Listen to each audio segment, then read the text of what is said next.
Well, more than a quarter of a century ago, he walked away from the Sooner football team. Marcus Dupree is back in Oklahoma and being greeted with open arms. An ESPN documentary last fall telling his story and opening up new doors of opportunity.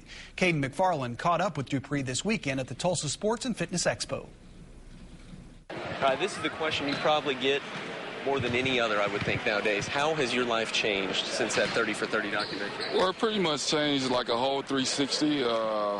Right now, you know, I get kids coming up to me that's 5 and 6 and 7 years old and said, man, you was the greatest running back.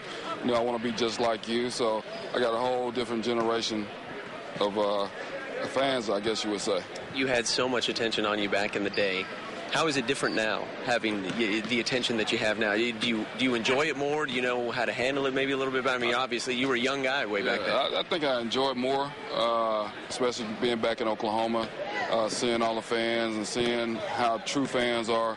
And no doubt that Oklahoma is probably no doubt the #1 fans in the country. Do you feel like your place in the Sooner family is a little bit different after this 30 for 30? Like more people have kind of opened their arms to you than before? I mean, do you feel more a part of this family than before?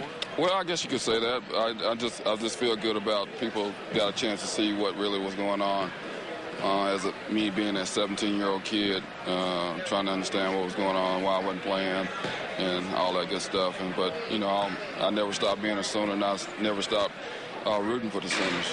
There was so much in that documentary, and I think one of the things a lot of people take from it is that you just weren't bitter. You know, you were done wrong in a couple places, or at least it certainly could have felt that way. Did it take some time to get to that place, or is this just how you've always been, where you didn't necessarily blame other people for how things went down? Well, you know, I take responsibility for anything that I've done. You go through things for a reason, and things that go against you, it's only going to make you stronger, and which it did. And, you know, God has a plan all the time, and, you know, now's the time, I guess. Wait, what are you planning on doing? I mean, do you drive the truck at all anymore, or are you? I hadn't drove a truck in a while. At the time that was being filmed, I was in between jobs, and that's why I always have my CDLs. You always drive a truck when you can't do nothing else. But we're planning on shooting a movie here pretty soon, and just a number of different things. I'm putting together a foundation with horses and kids. I just did a commercial for Hyundai, for Oklahoma Hyundai dealerships, and so. Everything's going pretty good. Movie on your life? Yes. Okay. Yeah. So we're just waiting to see what happens. Very cool.